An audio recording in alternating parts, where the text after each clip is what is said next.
Pelicans have a problem, and if they don't solve it by the trade deadline, they're going to be in serious trouble. When you look at the Pelicans season so far, you might say, hey, they're 6 games over 500, they're the 7th seed, they have big wins over Denver and Minnesota. Hey, you know what, not too bad, that's a good season. But when you look a little deeper into their losses and how they're coming, you find out that this is a team that isn't going to win anything as constructive. I think a lot of people would point to Jonas Valanciunas as the piece that needs to move to fix the Pelicans, citing his lack of defensive anchoring at the 5 spot. And while I do understand concerns with Jonas' subpar defense, I think it's become clear to me that it is a far second to the Pelicans' biggest problem: lack of a true point guard. CJ McCollum is the Pelicans' starting point guard this season, and he's got 22.1 assist percentage on the season. That puts him at 48th in the league in his position, and as a starter, only behind Derek White on the Celtics. In terms of counting stats, he's averaging 4.9 assists a game, which puts him at 27th in the league as a starting point guard, behind only Josh Giddey, Anthony Black, and Derek White. The thing is, McCollum isn't even leading his own team in assist percentage, which is usually only the case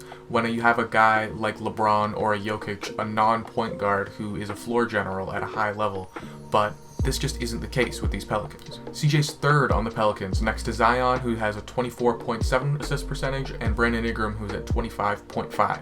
And these numbers clearly show that this team just doesn't have a guy to orchestrate the offense. Looking at New Orleans' highest assist percentage in Brandon Ingram, of the 18 teams that are over 500, only 3 of them don't have a player over that mark, being the Magic, the Heat, and the Celtics. The Heat and the Magic being 2 teams that have struggled recently, and that's largely because of their lack of a sufficient point guard. It's the reason that the Heat just traded for Terry Rozier, and it's the reason we're probably going to see the Magic make a move for a starting point guard at some point before the deadline. And the Celtics in this case are of course an outlier to the rule due to their loaded roster. This playmaking by committee style of basketball that the Pelicans play, it really only works when you have a star-studded team such as the Celtics. And if you take this further than just today, and you look at the last 15 years, and you look at each championship team, aka the pinnacle of success, you'll see that of every title winner in the last 15 years, in terms of assist percentage, CJ McCollum is only higher than 5 of the 15. And that doesn't necessarily sound terrible, but the difference is, those 5 teams, the 09 Lakers, the 2010 Lakers, the 2012 Heat, the 2013 Heat, and the 2020 Lakers. All 5 teams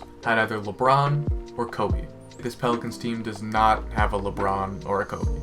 The issue though isn't that CJ McCollum's performance hasn't been adequate. He has been good enough in this mismatch of a position that he's been forced to play. The issue is that the Pelicans' style of play is not adequate. This playmaking by committee style can be fun to play when it's a group of young guys, a core that's just trying to develop, or, like I mentioned before, a team that is absolutely star-studded can play this way as well and see success. But other than that situation, you're not going to see success playing playmaking by committee style. At this point, the Pelicans should be making that switch to playing winning basketball, and at that point, they are going to need somebody they can run their entire offense through. Of those 15 title winners we looked at, 13 of the 15 had a player higher than BI's assist percentage, and the only 2 that didn't were those 2 Kobe Laker teams. And 6 of them even had 2 players higher. Even the 2014 Spurs, whose play was dubbed as the beautiful game and they were known for their fluid offense and team-based ball movement, had Tony Parker orchestrating their offense, assisting on 31.1% of all the made shots when he was on the floor. The lack of a floor general like this causes one of the biggest problems that the Pelicans have had all season. They keep getting blown out. 9 of the Pelicans' 20 losses this season have come by 15 points or more, and 12 of them have come by double digits. Their average margin of defeat is a whopping 12.9 points. The reason the Pelicans keep getting blown out is because they'll go down by maybe 10 or 12, and they don't have a player on the floor who can slow down the game and make the right play. They'll either try one of 2 things. They'll go to BI or Zion or even CJ, and they'll look for their own shots, being the star players on the floor. Or they will try to make the right plays and end up relying on role players, but they don't really have anybody on the floor to truly optimize those role players and make sure they're getting the kind of shots that they can make on a regular basis. And on the other end of the spectrum, they also have a lot of trouble in the clutch. They're 3-8 in games decided by 5 points or less, and one of those 3 wins was against the Hornets. And when they're winning, 18 of their 26 wins have been by double-digit points, meaning that they've only won 8 games by a margin of 9 points or less. This is a team that cannot get back into games when they go down big, and a team that cannot win against good teams unless they get out early and start blowing them out of the water in the second quarter.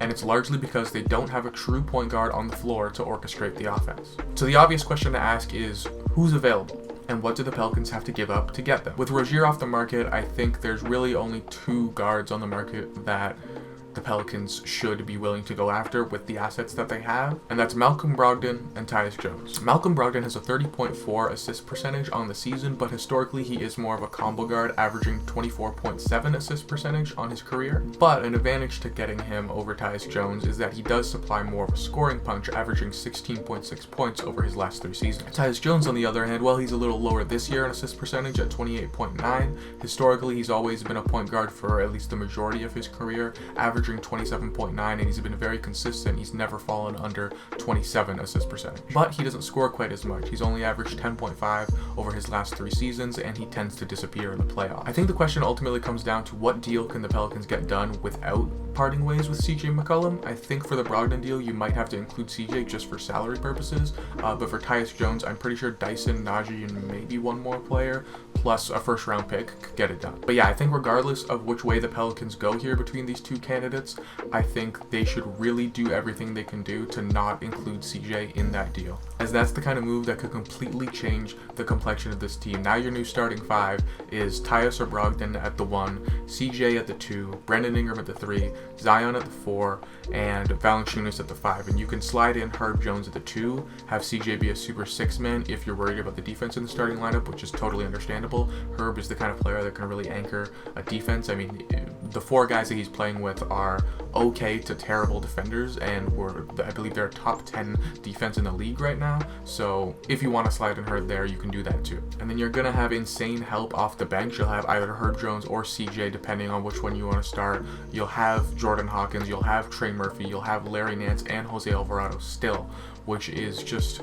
a really genuinely stacked team, and I think it's just much better constructed with a true point guard heading things up. This is the kind of move that I think absolutely moves the needle for the Pelicans and not only raises their floor, but exponentially raises their ceiling for the foreseeable future. If you enjoyed this video, please go ahead and leave a like on it, and if you want to see more, please do hit that subscribe button, and let me know in the comment section below what you think of the Pelicans' current situation. I think it's very fluid. I think there's a lot of people who agree with me that in their current state they're not going to win anything, and I think there's some people who think, hey, just give it time and maybe they'll be able to figure it out, and I can honestly see both points of the argument. So let me know down in the comments what you think of the Pelicans' current situation, and I'll see you guys probably the next time a big trade goes down.